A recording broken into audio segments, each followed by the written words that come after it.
일상에 바쁜 여러분들을 대신해서 지식과 인사이트를 정리해드리는 매일 독서, 매일 인사이트입니다. 오늘은 하마터면 열심히 살 뻔했다. 이 책에 대해서 한번 살펴보도록 하겠습니다. 일본이나 우리나라나 장기 저성장의 늪에 빠져 있잖아요. 이로 인해서 나타난 그 세대적 현상이 일본은 사토리 세대가 있다고 해요. 사토리는 깨달음, 득도 뭐 이런 뜻이 있는데 좋게 말하면 욕망을 가라앉히고 안분지족하는 삶이고, 부정적으로 이야기하면 꿈도 없고 야망도 없고 사회적 활동, 사회에 도움이 되는 이런 거 일절하지 않겠다. 그냥 개인적으로 불행하지 않게만 최소한의 삶을 살아가겠다. 이런 측면에서 바라볼 수 있죠. 우리나라는 N포 세대라는 어휘가 만들어져 있는데 너무나 이제 포기할 게 많은 그런 세대를 상징하고 있죠. 근데 이 장기 저성장 이런 상황에서 문제가 해결될 기미가 안 보인다는 거죠. 계속 미래에도 더욱더 어려워만 갈 것 같은 그런 전망이고, 이런 상황에서는 노력을 해도 상황이 달라지지 않는 이런 가능성이 훨씬 크죠. 그러니까 희망을 갖기가 어렵고 괴롭기만 한 현실이 되는 거죠. 자, 이렇게 어려운 현실 상황에서 과연 계속 과거의 고성장 시대의 삶의 모델을 가지고 왜 우리는 저렇게 될 수 없는 거야? 비난하고 원망하고 문제 해결이 안 된다는 거죠. 그러니까 상황이 변하면 그에 맞게 삶에 대한 관점이나 방식도 바뀌어야 된다는 거예요. 이제 외적 성장을 추구해서 될 수가 없단 말이에요. 노력하고 뭐 열정, 뭐 말이 좋지 되지가 않는데 그게 어떻게 가능할 수 있을까? 그러니까 외적 성장이 아니라 이제는 내면의 성장, 이너 게임에 집중을 해야 되고, 그러한 측면 연장선상에서 바라볼 수 있는 책들 몇 가지가 있는데 이 책도 바로 그런 책이지 않을까 이런 생각이 듭니다. 휴, 하마터면 열심히 살 뻔했다. 이 책의 가장 마지막을 장식하고 있는 문장인데, 우리가 까딱 오해를 하면 뭐 불성실하게 살겠다, 뭐 삶의 끈을 놓아버리겠다, 뭐 이런 의미로 보일 수 있는데 그런 건 절대 아니고요. 그러니까 불성실하게 사는 게 아니라 다만 여기서 이제 열심히만 빼겠다는 거죠. 그리고 그거를 다른 단어로 대체를 하겠다는 거예요. 논어의 문장을 인용을 하고 있는데, 천재는 노력하는 자를 이길 수 없고 노력하는 자는 즐기는 자를 이길 수 없다. 그러니까 열심히가 아니라 이제는 재미있게, 외적 성장이 아니라 내면의 즐거움, 스스로의 즐거움, 타인의 시선이 아니라 내 스스로가 내 자신을 평가하는 것, 이런 관점을 변화시키겠다는 거죠. 결과를 위해 견디는 삶은 이제 끝내겠다. 우리나라의 삶이라는 게 그렇잖아요. 초등학교 때 뭐 중학교, 고등학교, 대학교만 가면 끝이야. 대학교 가면 뭐 끝납니까? 전혀 안 끝나죠. 취업하면 끝이야? 절대 끝나지 않습니다. 정년하면은 인생 뭐 살겠지? 절대 끝나지 않죠. 그러니까 우리는 그냥 무의식적으로 속고 있는 것 같아요. 나만은 예외이지 않을까? 뭔가 여기서 좋은 결과를 내면 뭔가가 달라지지 않을까? 그런 거 절대 없다는 겁니다. 우리 어린 시절에 읽었던 뭐 동화 같은 책이 있잖아요. 꽃들에게 희망을. 애벌레들이 다 위로 올라가는데 뭐지? 나도 올라가야지. 근데 결국 올라갔더니 아무것도 없는 그런 삶의 현실. 지금의 우리 삶에 굉장한 비유가 될 것 같습니다. 그래서 결과가 아니라 과정에서 즐거움을 얻는 삶. 우리 모두가 삶의 관점과 방식을 바꿔야 된다. 왜냐? 장기 저성장 시대이기 때문에 그렇다는 거죠.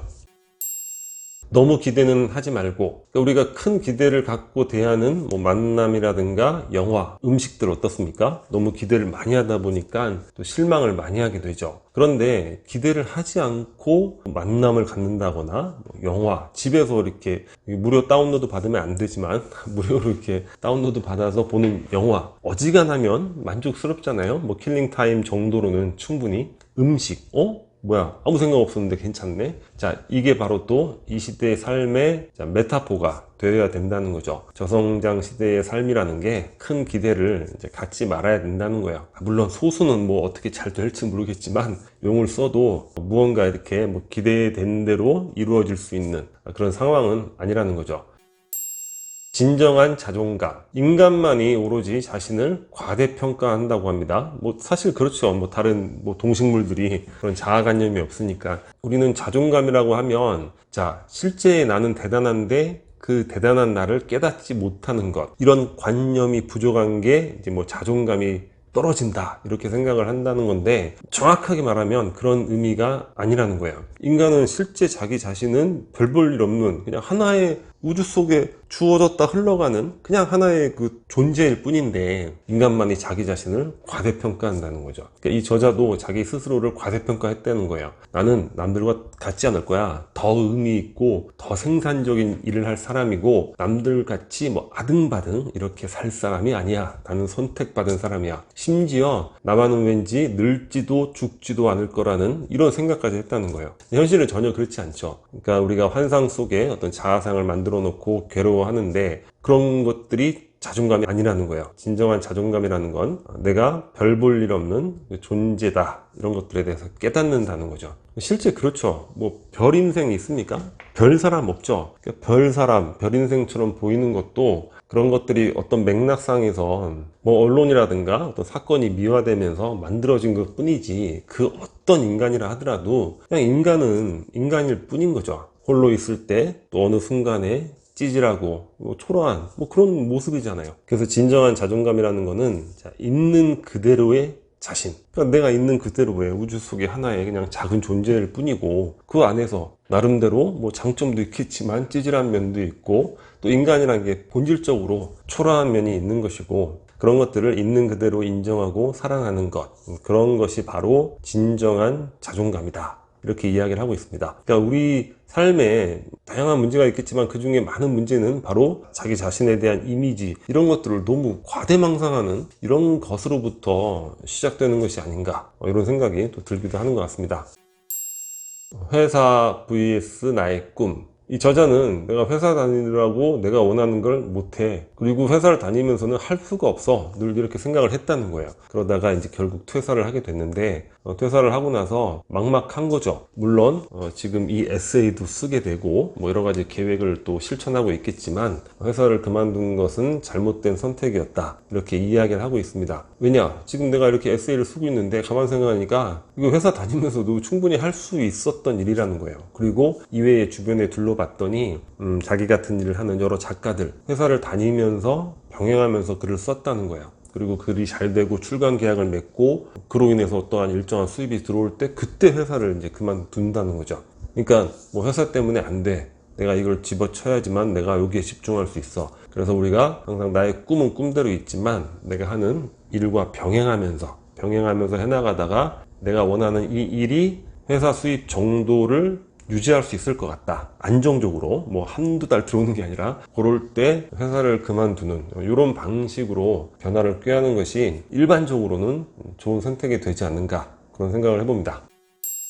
내가 진짜 하고 싶은 일을 찾는 법. 이 작가는 대학교도 사수를 해서 들어갔어요. 홍대병에 걸려가지고 미대는 무조건 홍대야 해서 사수해서 홍대 들어가고 군대 갔다고 하다 보니까 30이 넘어서 졸업을 하게 됐고 졸업을 하고 나서도 학교 다닐 때 미술학원 강사하면서 벌어놓은 돈이 좀 있어가지고 자신감이 좀 있었나 보죠. 3년을 내가 진짜 하고 싶은 일을 찾는데 허비를 한 거죠. 근데 3년이라는 시간을 그렇게 흘러보냈는데 그 과정에서 내가 진짜 하고 싶은 일을 찾지 못했다는 거예요. 근데 중요한 건 뭐냐면 내가 하고 싶은 일을 찾자 이렇게 해서 찾아지는 게 아니라는 거예요. 내가 진짜 하고 싶은 일, 내가 뭔가 몰입할 수 있는 일은 내가 찾는 게 아니라 찾아오는 것이었다. 이런 깨달음을 이야기하고 있습니다. 일하거나 공부하거나 취미생활 하거나 아니면 여행을 하거나 이게 뭐예요? 다양한 시도와 다양한 활동을 하는 그런 과정에서 이런 일이 있었구나.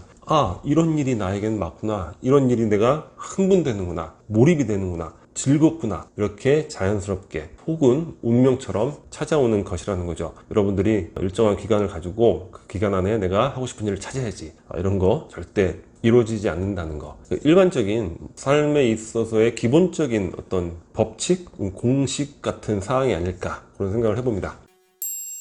인생의 운전대 비슷한 얘기인데 우리 고민 많이 하죠. 내가 많은 고민을 하면 최선의 선택을 할 수 있을 거야. 그거는 교만이라는 거예요. 그러니까 인간이 주어진 데이터 속에서 어떠한 선택을 하더라도 결국 뭡니까? 우리가 통제하지 못하는 부분이 우리의 주변에는 최소한 7, 80% 이상이 되는 거예요. 아무리 내가 고민을 하고 어떤 비즈니스를 선택했는데 느닷없이 막 코로나 팬데믹이 발생을 해가지고 폭삭 망할 수도 있는 것이고, 그리고 막 어쩔 수 없이 그냥 하게 된 일인데 갑자기 또 팬데믹으로 일이 흥하게 될 수도 있는 거고, 그러니까 우리의 의지보다는 상황의 힘, 이런 것들이 더 크게 작용을 한다는 거예요. 그러니까 내가 아무리 이쪽으로 가려고 해도 큰 흐름이 나를 저쪽으로 데리고 가는 일이 더 많다는 거죠. 그러니까 모든 것이 나의 선택에 달려있다, 교만이고, 그로 인해서 불필요한 고민에 시간과 에너지를 쓰지 말라는 거예요. 우리 고민 이야기는 제가 굉장히 많이 말씀을 드렸던 것 같아요. 고민이라는 건 뭐 일주일, 2주일 안에 집중해서 결론을 내는 것이지, 그걸로 뭐 6개월, 1년, 그러니까 어떤 노력하기 싫은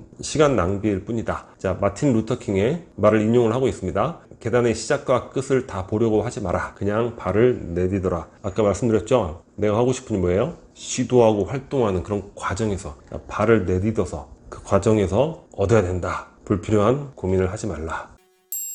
마지막으로 내가 부끄러운 이유인데, 이 저자가 마지막 결론을 이렇게 내고 있습니다. 여러 가지 지금 뭐 방황과 어떤 고난을 겪고 있는 이런 과정에서 가장 부끄러운 게 무엇인가? 그게 무엇이냐면, 내가 욕망하며 쫓은 것들이 모두 남들이 가르쳤던 것이라는 거예요. 그것이 바로 부끄럽다는 거죠. 우리는 무엇을 욕망할 때 그게 내 본연의 욕망이라고 착각을 하지만, 타인이 욕망하는 것을 그냥 따라서 일종의 욕망의 모방을 하는, 그것에 불과하다는 거죠. 그것이 바로 부끄럽다는 겁니다. 그 무엇으로 대체될 수 없는 나만의 것, 자, 그것만이 바로 내 인생이라고 말할 수 있는 그런 것들을 찾고 시도하고 누리는 것, 그런 것들이 바로 인생이고, 또 삶을 행복으로 이끌어갈 수 있는 유일한 것이 되지 않을까. 내면의 나만의 본성, 이런 것들을 찾고 몰입하는 것, 여러 가지로 많이 참고해 볼 내용들이 있었던 것 같습니다. 자, 오늘 영상은 여기서 마치도록 하겠습니다. 캐릭터와 구독 버튼이고요. 구독과 좋아요 많이 부탁드리겠습니다. 감사합니다.